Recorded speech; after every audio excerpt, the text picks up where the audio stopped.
If you're scratching your head wondering what happened today with Steve Witkoff meeting Putin and what Trump's going to do with that, don't worry, so are other people, but I'll try to explain it. Now, I'm going to bring you through several gradations of the way that people are seeing this, and then you can decide what you think has actually happened. Okay, here's Donald Trump's Truth Social post.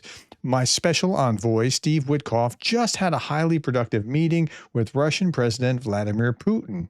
Okay, highly productive meeting. Okay, great progress was made. Afterwards, I updated some of our European allies, so that's a good sign.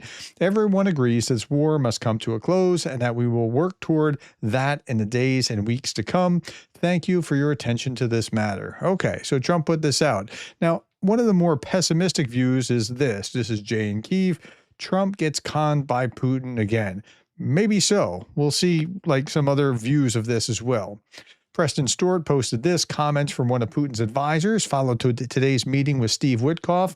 Quote, there was a very useful and constructive conversation. And if we name the topics, first of all, of course, it's the Ukraine crisis. And the second topic is prospects for a possible development of strategic cooperation between the USA and Russia. Of course, if you were the Russians, you're wanting to spend as much time as you can talking about, hey, look, if we could just get things resolved, like, look what we can do, the kinds of deals that we could make. And that's probably not a good thing, say, for Ukraine, that they're talking like that. Okay, Jason J. Smart says this. Trump's envoy was in Moscow today with an ultimatum. Putin is cornered and sanctions are coming. The U.S. oil war could destroy Russia's economy if Putin refuses to end the invasion. Pressure works. Now's the time to watch Putin sweat. It's a more optimistic view. And then we see Secretary of State Marco Rubio, who is clear as mud here. I think what we have is a better understanding of the conditions under which Russia would be prepared to end the war. We now have to compare that to what Ukrainians and our European allies, but ultimately Ukrainians, of course, are willing to accept. But I think for the first time, perhaps since this administration began, we have some concrete examples of the kinds of things that Russia would ask for in order to end the war. We haven't had much of that to this point. Obviously, the Ukrainians have a say. I mean, I'm not sure even what he said there. He's just not clear at all. Now, apparently Trump told Mertz over the phone that the meeting between Putin and Witkoff was more productive than they expected, according to Bild. So that seems like a positive sign. And then we have Zelensky himself coming out and saying it seems that Russia is now more inclined toward a ceasefire. The pressure is working on them. That seems really positive to me. Putin is either scared or pretending to be and playing tricks. But in any case, some movement has been announced. Quote, the main thing is that they don't deceive us or the U.S. in the details. Commenting on his phone conversation with Donald Trump and European leaders, that's what Zelensky said. So it looks like it was positive on balance. Now, what else will happen? Of course, look, Trump put this out and said, hey, Witkoff had this meeting, but I think Marco Mickelson nailed it when he said this. There can be no real progress against Russian aggression without a Ukrainian victory. And that's what we're all trying to get toward. Okay. Anton Goroshenko added this. If today's meeting of Steve Witkoff and Putin in the Kremlin hasn't led to the desired outcomes, Putin's readiness for at least a ceasefire and then peace, then a future peace will depend on USA-China negotiations. I think that's right. I think more depends on China than we think, but we're talking only about India. Now, China will be coming, like their sanctions. Okay, today is the 6th. On the 8th, that's Friday, that's when those sanctions are supposed to kick in on India.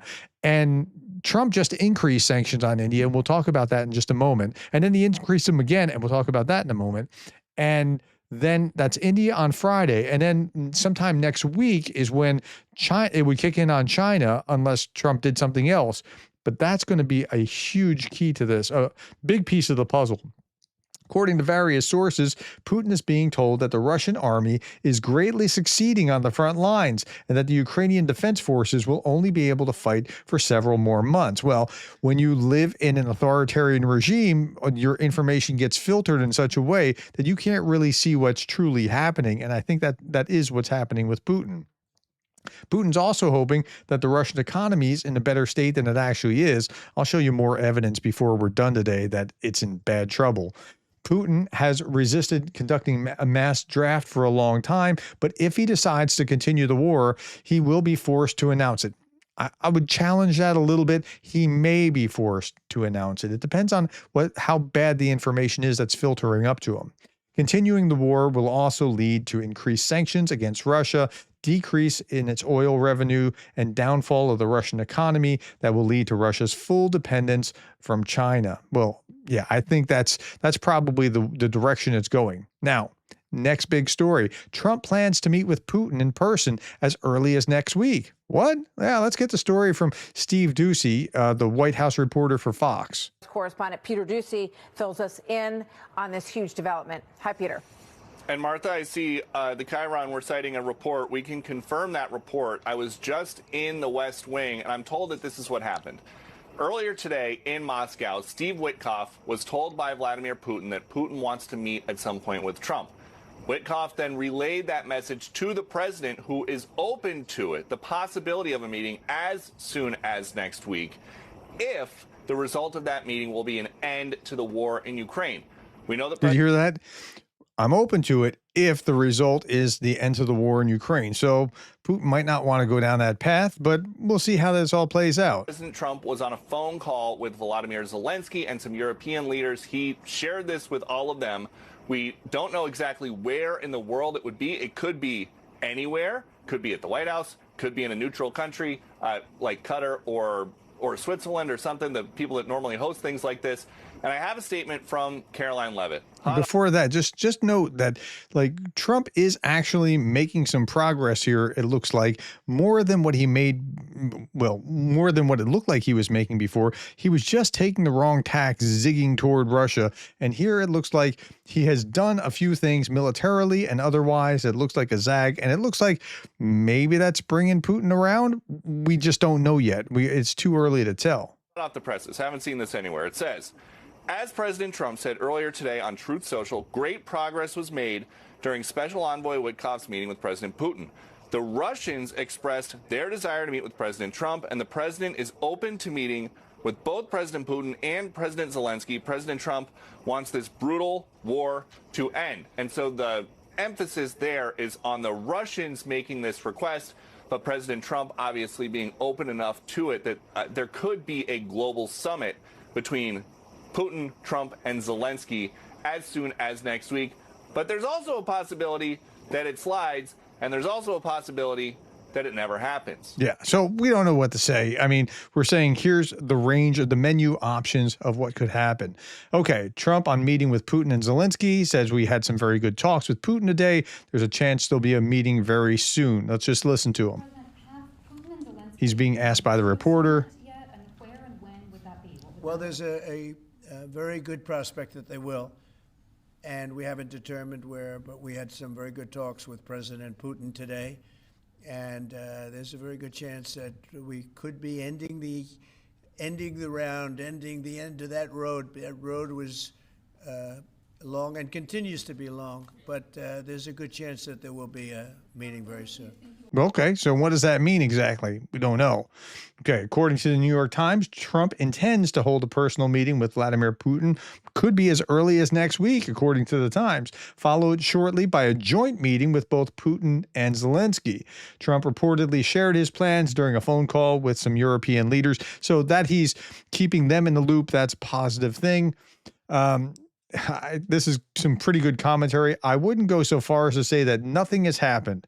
Tariffs are scheduled to take effect. President Trump is anticipating a personal meeting with both President Zelensky and Putin, which puts more pressure on Putin. Zelensky is no longer a dictator. I mean, it's going the right direction, it appears.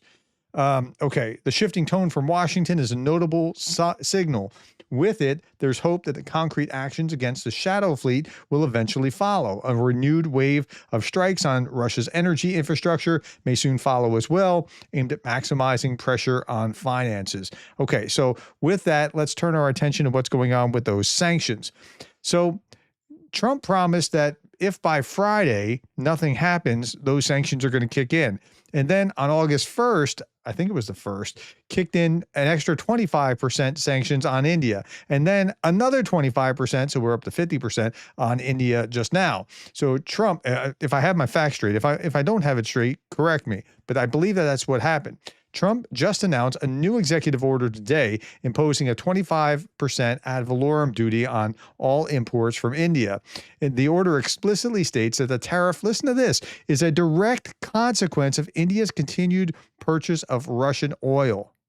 So it's for that purpose. It's to push on that. And again, Trump has this weird appetite for tariffs that I think is wrong-headed, but as far as Ukraine goes, it's going to be adding pressure to Russia indirectly through Russia's trading partners. Okay, so let's just keep looking at this. Beside the announcement of 25% tariffs on India, if you read beyond the headline, the language of the executive order is quite interesting. This is the full language. I have received additional information from various senior officials on, among other things, the actions of the government of the Russian Federation with respect to the situation in Ukraine. After considering the additional information, among other things, I find that the national emergency described in Executive Order 14066 continues, and that the actions and policies of the government of the Russian Federation continue to pose an unusual and extraordinary threat to the national security and foreign policy of the United States. So adding those tariffs is a national security measure. It's like an urgent measure. So that's why Trump is doing this. But it's explicitly because of Russia's oil trade. Like, that's pretty interesting. Okay, here's Ryan Macbeth talking about the Indian tariffs being now at 50%. Listen to this.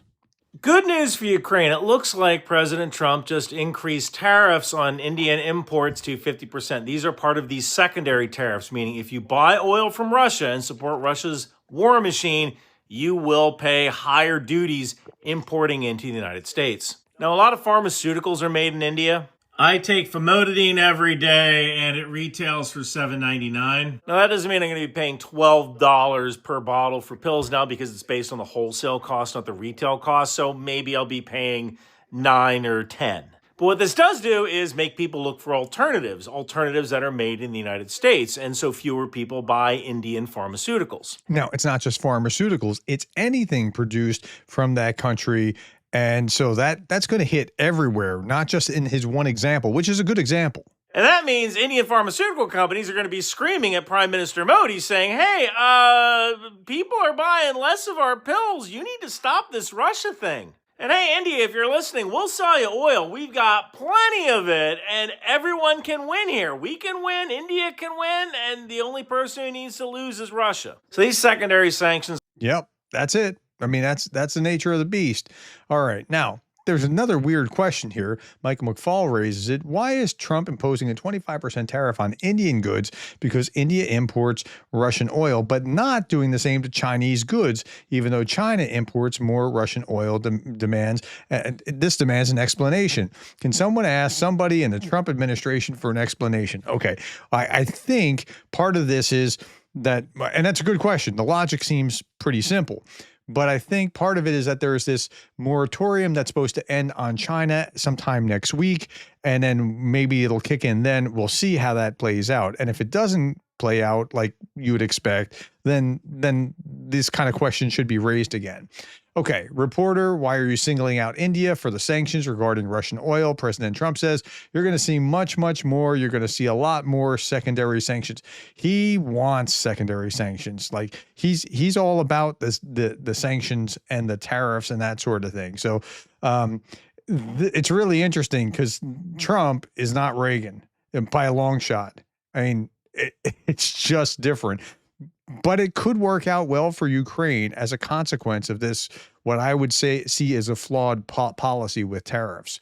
Okay, Paul Ryan on tariffs. There's no rationale for this other than that the president is wanting to raise tariffs based on his whims, his opinions. I think choppy waters are ahead. And the way that Ryan described it, I'm not going to play the video, was that like we got one foot on the accelerator and one foot on the gas, or one foot on the brake. So, and he lists this, and that are going to accelerate the economy. But then you have higher inflation potentially coming, and you have tariffs that are going to put their foot on the brake. And I think that seems pretty fair.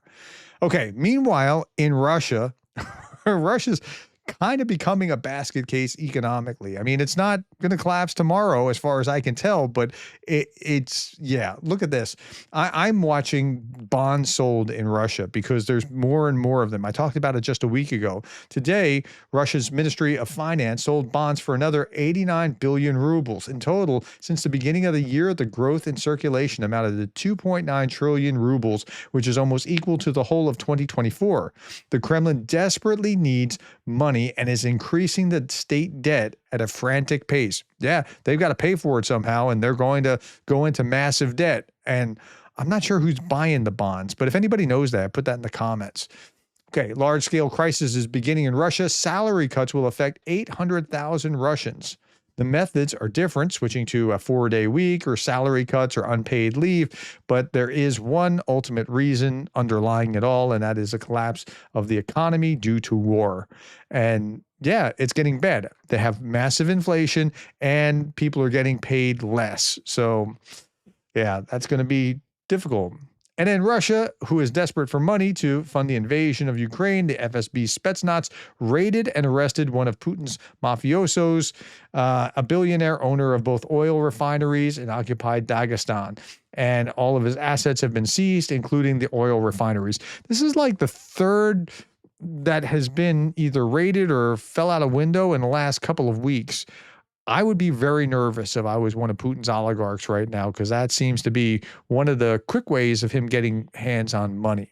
Okay, I'll leave you with just one more thing to be aware of, and that is that Russian soldiers are now arriving in Belarus for the war exercise West 2025. Set to begin next month. September and October may turn out to be pivotal in the Russian war on Ukraine.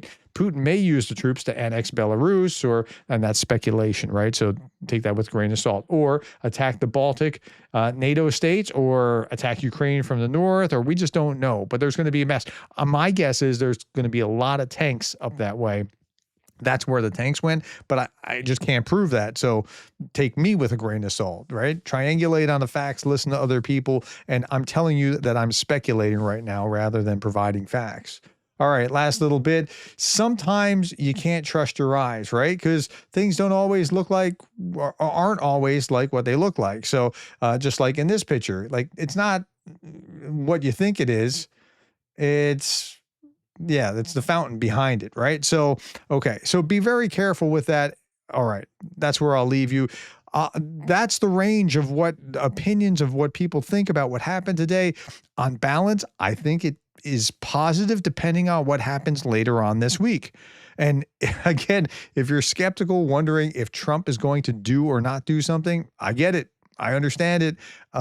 We'll see when he actually does the thing. So trust but verify, as Reagan said, right? All right. Thank you, my friends. Thank you for the time, the likes, the shares, and the subscribes. And thank you for being the kind of person that cares about Ukraine.